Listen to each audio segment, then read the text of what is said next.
Hey you two, Namaste. I hope you're all having a lovely day. It's Saturday afternoon for me here in Wales, and I've got the kids, and I've had loads of downloads today through meditations and my quiet time this morning, and I just wanted to pop a little video on about empaths, guys. Really, this page of mine, I really want to talk more on empath and narcissist paradigm, and why us empaths get entangled in, let me just put one back a bit, why us empaths get entangled in narcissistic abusive relationships and how to come out of them and heal our wounds basically and become empowered by our pain. I know that's a really hard thing to think, well, how can I take any power from somebody destroying me? How can I take any power from somebody humiliating me? How can I take any power from somebody breaking my heart? But the power lies in the lesson that the pain teaches us, and I think pain is the best way to learn. It's the only way that I've had to learn. I don't know if I've said in my other videos, but I was a very unawakened and wounded feminine in my 20s, going through 2 toxic relationships. I didn't wake up to the word, even the word narcissist, until I was 30 years old. And as soon as I heard that word, which a lot of people know now, it is everywhere now, but going back 6 years ago, I'm 36 now, there wasn't a lot known. We were still very much in the egotistical 3D reality, and as empaths were just highly misunderstood, highly sensitive and highly broken.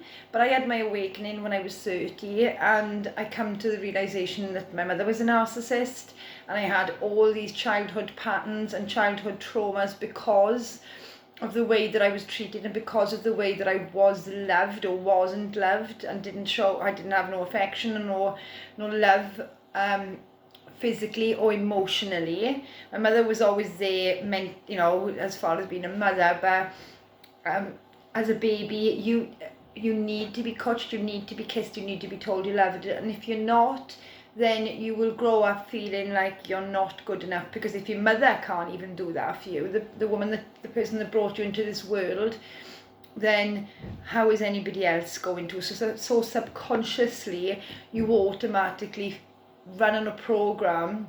If you've been brought up by a narcissist, whether it be a narcissistic mother, narcissistic father, narcissistic brothers, sisters, most divine feminines are in this type of paradigm. I've recently discovered, which has been a massive awakening for me again this past couple of months, because I honestly felt like I was all alone in the world, and all this stuff that happened to me only happened to me. I was cursed, and it was awful. So I really struggled with coming to terms with, coming to terms with who I was as a human being before I realised that I was brought up by a narcissist, and the people around, the relationships that I had were indeed narcissists.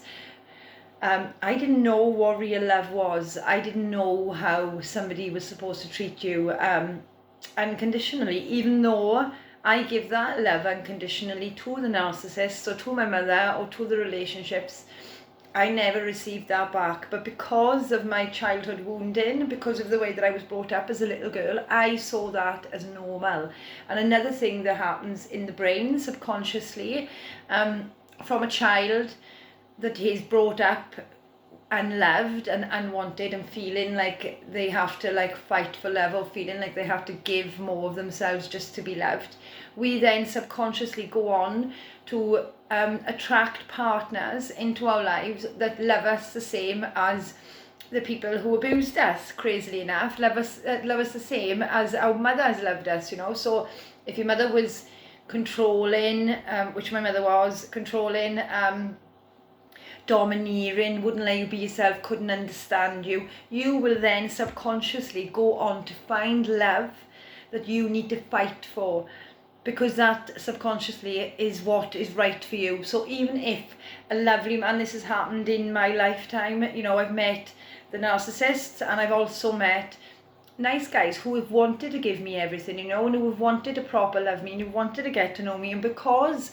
of my deep embedded subconscious patterns, I rejected them people that wanted to love me properly, and I went after people that I had to chase, you know. And then I wondered then why things didn't work out, why I was unlovable. But it was nothing to do with who I was as a human being. It was nothing to do with the way that I loved as a human being. It was all to do with my programming. Now this morning, I did put a little video on here of our energy update as feminines. I really felt that before I even pulled the cards, a massive awakening inside of me to say, enough is enough, you know.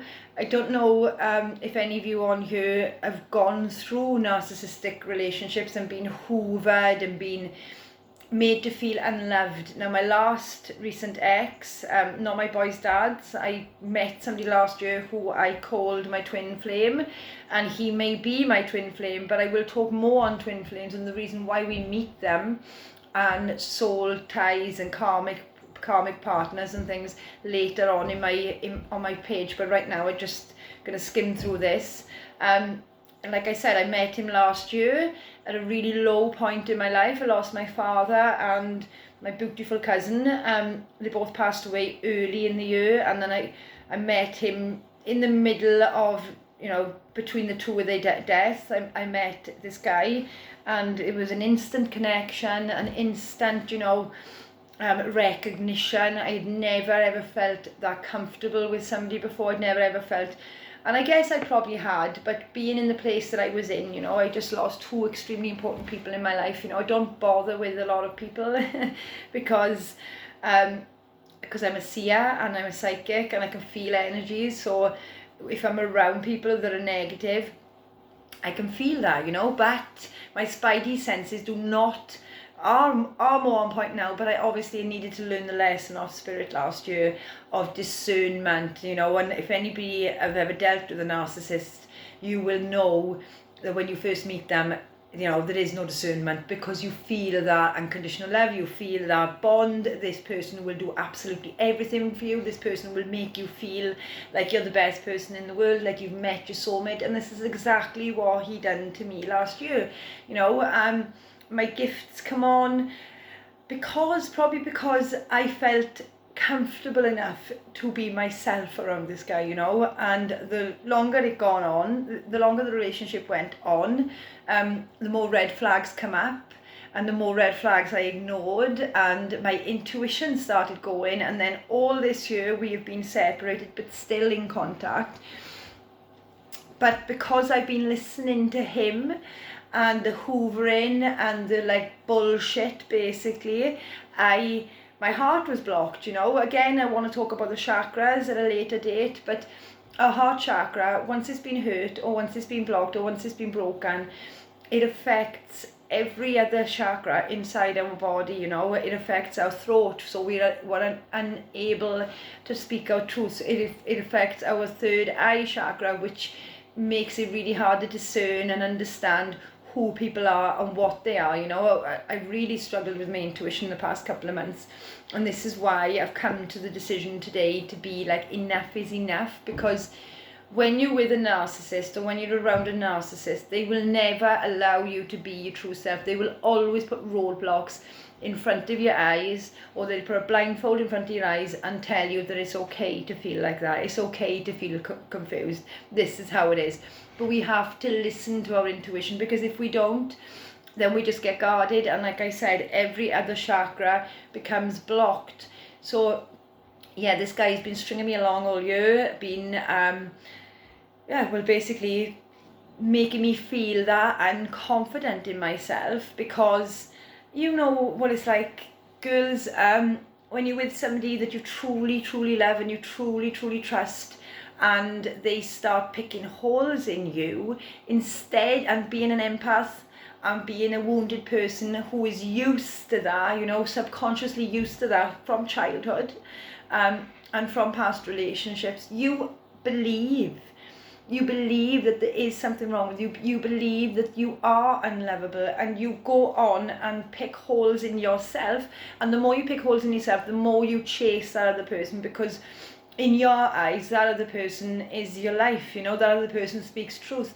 But we forget that we are our life. We are the ones that only speak our own truths. We should never listen to other people's truths about ourselves, and not forget about and forget about our own truths, you know. And that is what I done last year and all year this year, you know.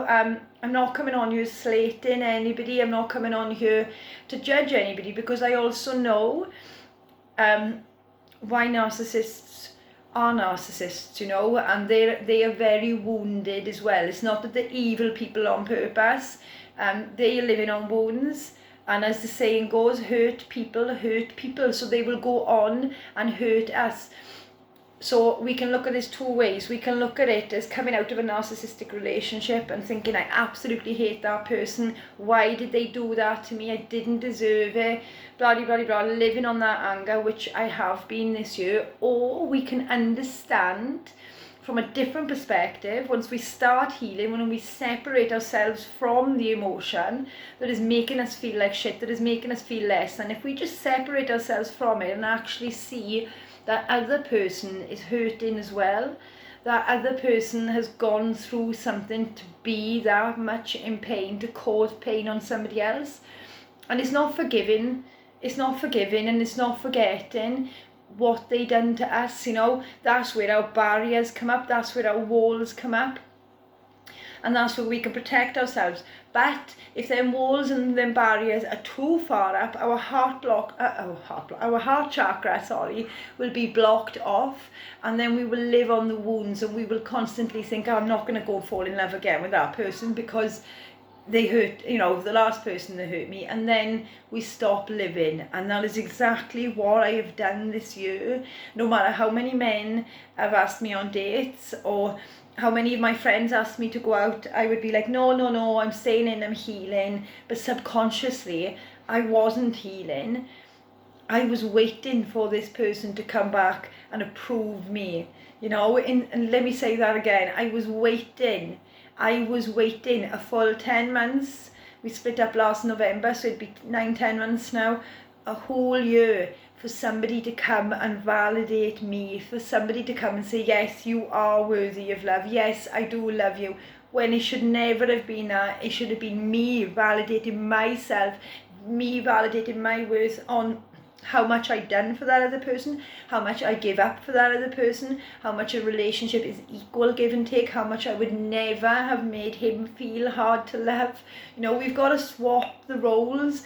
We've got to, we've got to forgive, and we've got to understand that narcissists are probably more in pain than what us empaths are, because they can never really love from their heart space, because they're loving from their ego.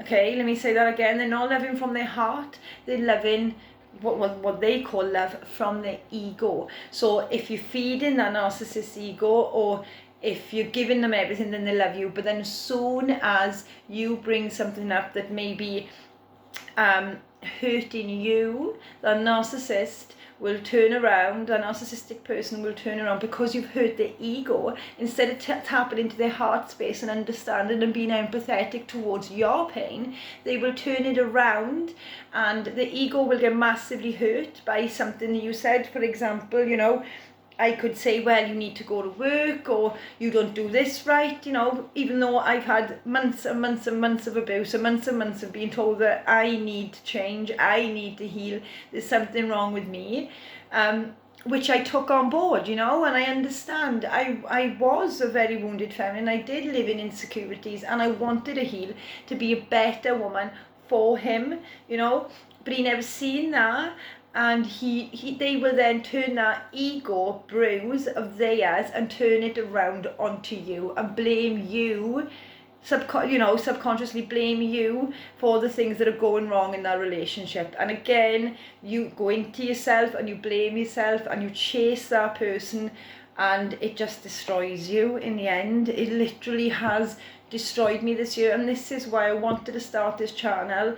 I don't care if I don't have many subscribers, as long as you guys that do watch me take something from it. If you are going through narcissistic people, if you are in a place where you feel like you're worthless because somebody else told you you're worthless, I need to put this point across. As you know, I'm not worthless. I have 4 babies that absolutely adore me. You know, I've been a mother since I was 19, and I have took that on board, and I have loved my children unconditionally through all their lives, you know. So if you're feeling like that today, you need to understand, and you need to go back at all this, from all the struggles that you have gone through, from all the pain that people have caused you, and you need to remember how strong you are. You know, coming from narcissistic abuse is horrendous.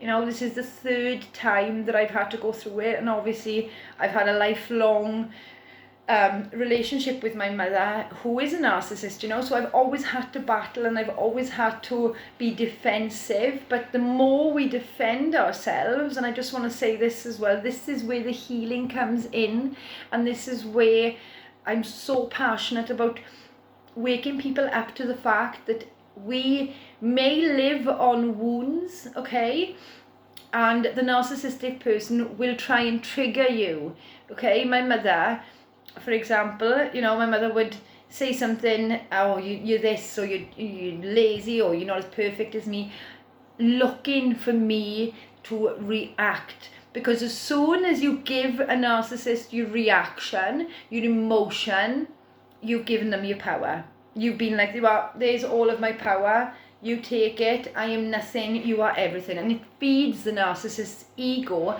to see you upset, to be in control of you. So the best way to deal with a narcissist, and I've been doing this all year with my mother, struggled a little bit with the ex, but I'm getting there, is be like, no reaction is the best reaction. Just cut it off.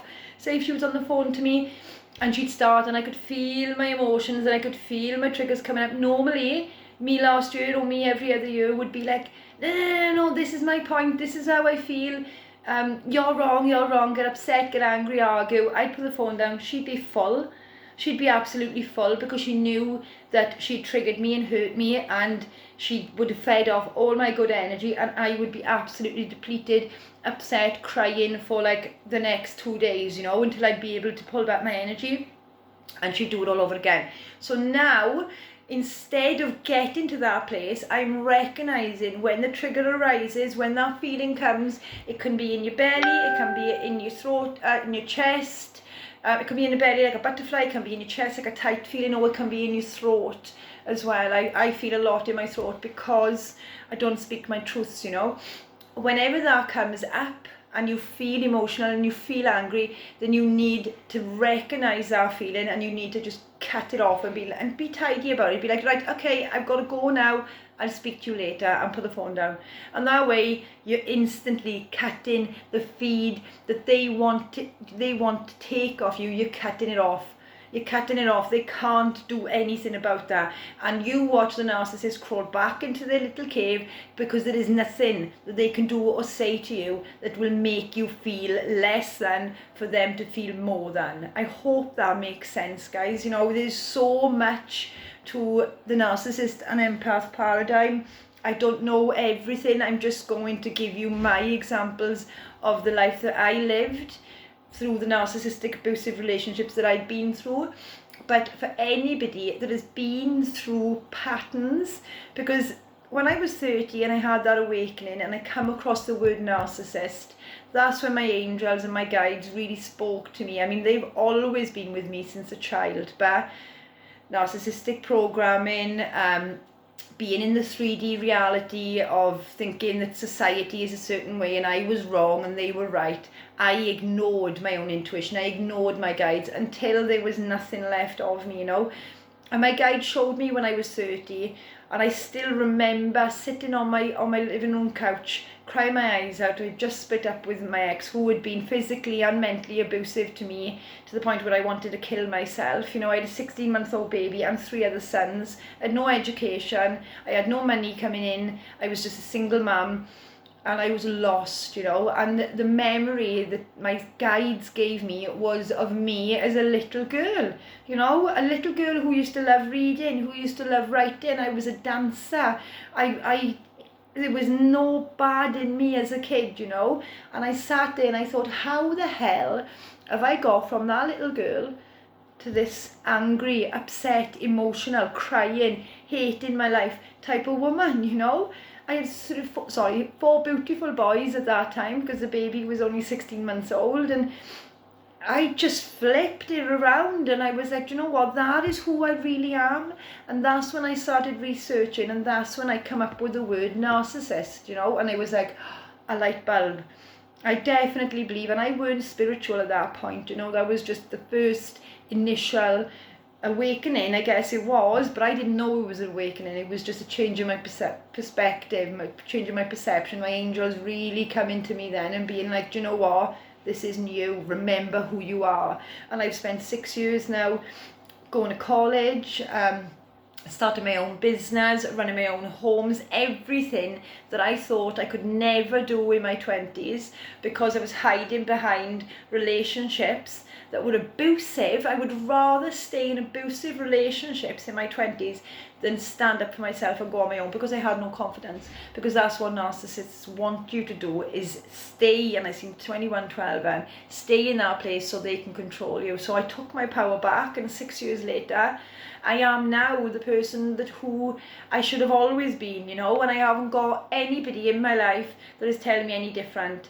Like I said, I did go through a test last year, and if I'm honest, I asked the universe, I was so upset after losing my cousin. I screamed at the universe, I've had enough of being on my own, I've had enough of tests, I've had enough of lessons, just bring me somebody that's meant for me, you know. But what you wish for, be careful what you wish for, because you will get it. Obviously, I still needed to learn the lesson of self-love and self-worth. And by that man last year destroying my self-worth, destroying my self-love, destroying everything that I had built up inside of me for 4 years before that, you know. I was very independent, running my business. I had a girl gang, I had friends, and I was fiercely independent, and I loved it, you know, but I stayed away from relationships because I was scared of getting hurt again. He was the first person that I had allowed to open my heart up again to, and I think this is why it hurt so much. But again, I go back to, I asked the universe for this. So after I come out of it, I couldn't make sense again why I had been through it, but my guides have showed me that I needed to learn the lesson of self-love. Sometimes we get sent these people into our lives to destroy us, to put parts back into ourselves, you know, to become strong, to become empowered from the pain, you know. And this is how I've always learned. From my first ex to my second ex, no, I didn't learn in that thing. I was still in that time space. I was still very much from 17 to 24, and then from 26 I met my second ex up to 30. I was still very much in the 3D, you know. Why am I so different? I hate being me, I just want to be like everybody else. But now I can see that being different is a blessing, because I'd rather be on my own, and I'd rather have gone through all the pain that I have gone through than inflict that pain on other people. You know, so if you sat there thinking, you know, this is a vicious cycle, I can't get out of it, I'm on sleeping tablets, I'm on depression tablets, I'm meditating, and I'm trying to spiritually heal, then that's amazing, because I'm never taking any tablets either for my depression or for my anxiety. I've always gone to meditation, and this is how I become enlightened and become spiritual, through meditation, for my healing. But if you're feeling like that, and you see a pattern that you have gone through, then you need to recognize where the wound is coming from. It's 99.9% from your childhood. I mean, you could have had good parents, but you could have had a bad experience in school, you know. You could have been such a nice girl or boy that people just didn't like you. You know, sometimes we have karma as well. and souls recognise souls, and have you ever met somebody that just instantly doesn't like you for no reason? That's because that person in another past life has done something to you, or vice versa, you've done something to them.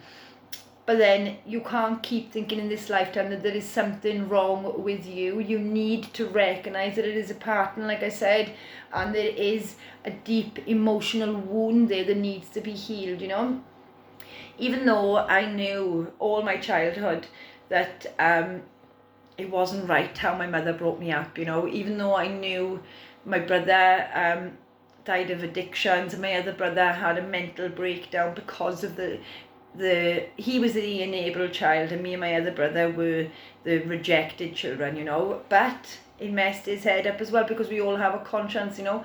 And like I said, I knew all this as a child, but we're not taught any of this in school, you know. We wasn't taught any of this in school. I hope and pray to God that this awakening now that we have gone through in 2020, in another 10, 20 years, will hopefully roll on into schools and we can stop being made to do science or whatever, you know, that bring absolutely nothing to our lives, and have the option to be taught what a soul really is, and, you know, about narcissistic and empathic personalities, so we don't feel so alone in the world, you know. Since I found out that I'm an empath and I'm a divine feminine, and I watch this amazing woman's channeling. She's called Suna Moon Blogs, or what's the other one, Twin Flame Union. Please check her channel out, because she talks about, if you do resonate with the divine feminine and you've been through a lot of heartache and a lot of pain,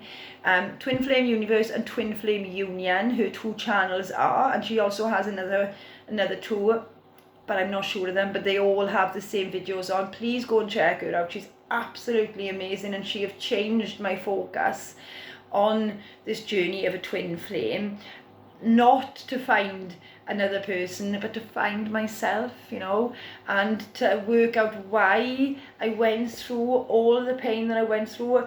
Was because until we stop rejecting ourselves and heal the wounds that other people put on us, then we're going to subconsciously spill that out into people around us, and they will go on to reject us. So the main thing, and I know you hear it probably off everybody, oh, self-love, but where's the love off anybody else? But it's not that, guys. It's not.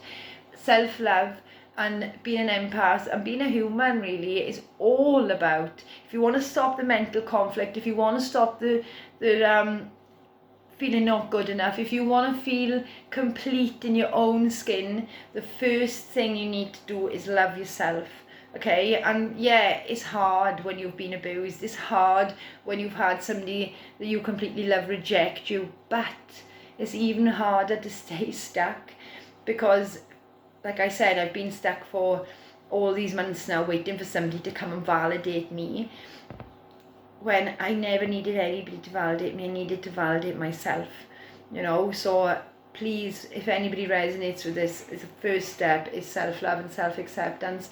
The second then is going deep into your childhood, finding out, recognizing where your patterns are. If you have abandonment issues, which I do, if you have rejection issues, which I do, if you have self-worth and physical, you know, you could have been told by your boyfriend 10 years ago, you know, you're ugly, or you could have been dumped and for somebody prettier, and that will leave a wound on you, okay? But that's not who you really are. That's just somebody else's opinion of you. So you need to go back in and heal, and you need to go back in and tell that inner child that you are beautiful, you are loved, and you are worth it, and you need to give all your love to your baby inner child that's inside, and to the woman or man that you are today. I hope that makes sense, and I hope it reaches anybody at least in 2844 that really needs it right now, because I've had enough of living in a world that is ruled by narcissists, you know, and I do see a lot of us empaths rising now, but we're rising with wounds. So now it's time to rise and heal those wounds and attract the people that do deserve us and do appreciate us and do want us, you know. Otherwise, we're just going to repeat the patterns and go through the same pain over and over again. So I'm going to go now. If any of you resonate with this and want a little chat with me, please email me. My email will be in the description box. And yeah, have a lush Saturday, looking after you. Self-love is the best love you can ever find on this earth. Love, unconditional love, comes from your babies, comes from you. It doesn't come from anybody else. It always, always, always starts with you. Namaste, you too.